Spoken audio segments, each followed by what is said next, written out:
50대 중반이신 거의 아버지 뻘 되시는 분의 얘기를 좀 해드리려고 해요. 저희 회사는 고금리의 다중 채무를 저금리로 전환을 하는 그런 일을 하고 있는 곳이거든요. 근데 이분이 갑자기 개인회생을 하신다고 연락이 왔어요. 솔직히 개인회생이라고 하면은 법률사무소나 아니면 법무사들이 하는 역할이 있는데 저는 변호사도 아니고 법무사도 아닌데 근데 이분이 다른 곳은 또 절대 못 믿겠다고 얘기를 하시더라고요. 뭐 저희 거 카페도 확인하고 뭐 인스타도 보고 페이스북도 봤다, 오랫동안 일을 한 것 같았다, 그래서 신뢰가 간다, 뭐 이런 얘기를 하시더라고요. 뭐 결국에는 이제 울산에 계셨거든요. 울산에서 저희 사무실까지 상담을 하시게 됐어요. 이분 간단한 스펙을 좀 말씀을 드릴게요. 연봉은 6천만 원대 후반 정도 됐어요. 지금 어떻게 보면 고액 연봉자시죠. 직장은 대기업 하청업체에서 근무를 하셨었는데 얘기를 좀 들어보니까 과거에 공기업에서 오랫동안 근무하시다가 이제 은퇴하시고 이 하청업체에 들어가셨던 것 같아요. 근데 빚이 가관이었던 게 5천만 원 정도밖에 없었거든요. 실제 뭐 연봉이 6천만 원 후반대니까 빚이 5천만 원 정도면은 뭐 100%도 안 되니까 그럴 수 있겠다라고 생각할 수 있겠는데 1금융권에서 소위 얘기하는 은행 대출이 500만 원밖에 없었어요. 금리도 그것도 뭐 한 7, 8%대 정도 줬는데 4, 5년 이상 됐던 부채였던 것 같아요. 근데 은행권에서 그렇게 받으셨고 나머지가 다 캐피탈, 저축은행, 내부업체 다 15% 이상 이런 거였고 안타까웠던 부분이 뭐였냐면은 중고차 업체들한테 사기를 당하셨나? 뭐 이런 생각이 좀 들었어요. 중고차를 구매를 하셔서 타고 다니시는데 중고차 할부 금리가 거의 22%였었어요. 요즘 솔직히 중고차 할부도 10% 이하의 저금리가 굉장히 많거든요. 근데 뭐 급여가 입금이 딱 되면은 거의 뭐 월불입금 다 나가고 생활비까지 다 같이 나가니까 이분 쓰실 게 전혀 없던 거죠.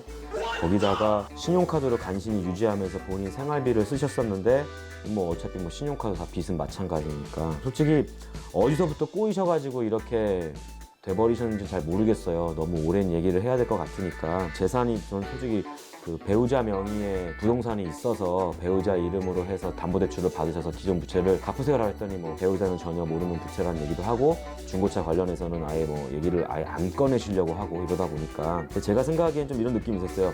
뭔가 이 개인회생을 하기 위해서 굉장히 오래전부터 차근차근 준비했다는 느낌? 되게 많이 잘 알고 있으셨었어요. 이런 내용들에 대해서.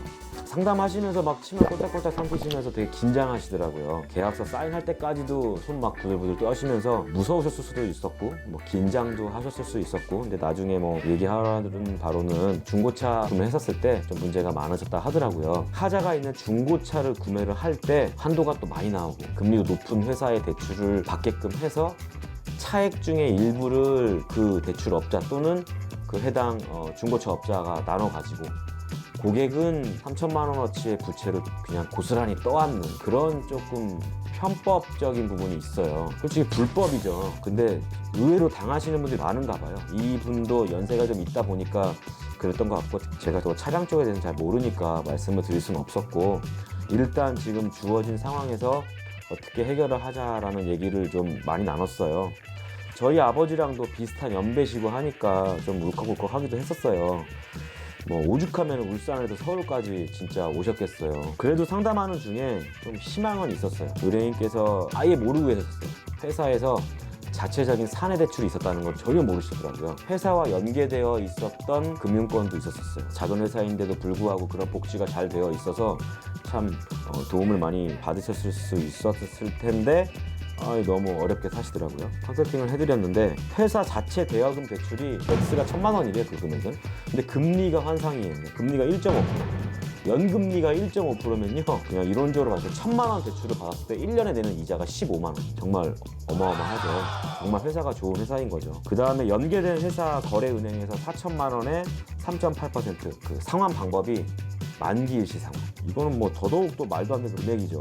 일반 대기업 직원들도요 4천만 원에 3.8도 안 나와요. 거기다가 이제 또 생활자금으로 조금 더 필요하신 게 따로 있어서 보험회사 어디 가입된지 알아봤더니 보험도 많이 적립이 되어 있으셔서 보험 약관 대출로 해서 추가적으로 한 2천 더 받으셨었고 컨설팅은 이제 마무리 잡았었는데 매월 거의 한 300만 원 넘는 월 불입금이었어요. 근데 다 끝나고 나니까 한 40만 원 채 안 되더라고요. 월 불입금. 물론 만기일시라서 만기가 됐을 때 그 4천만 원을 다 한 방에 갚아야 되는 부담은 있어요. 그래서 제가 말씀드린 게 뭐냐면 어차피 월에 300만 원씩 나가서 생활했었었는데 한 달에 지금 뭐 한 40여만 원밖에 안 나가니까 최소 한 달에 100만 원 정도만이라도 적금처럼 넣으셔라. 그래서 4천만 원에 대해 만기 연장을 할 때 중도 상환을 1년이면은 1,200만 원이었죠. 이렇게 해 나가면 연장이 될 거다라고 말씀을 드렸었어요. 지금까지 잘 지키고 계신지는 잘 모르겠지만 고맙다는 인사 거의 한 1,000번 넘게 들은 것 같아요. 뭐 전화로도 하시고 말씀으로도 하시고 문자도 보내시고 메시지 뭐 계속 보내시는데 전 배우자분은 이 상황 모를 줄 알았거든요. 근데 배우자분이랑 따님도 아시더라고요. 그래서 배우자분이랑 따님도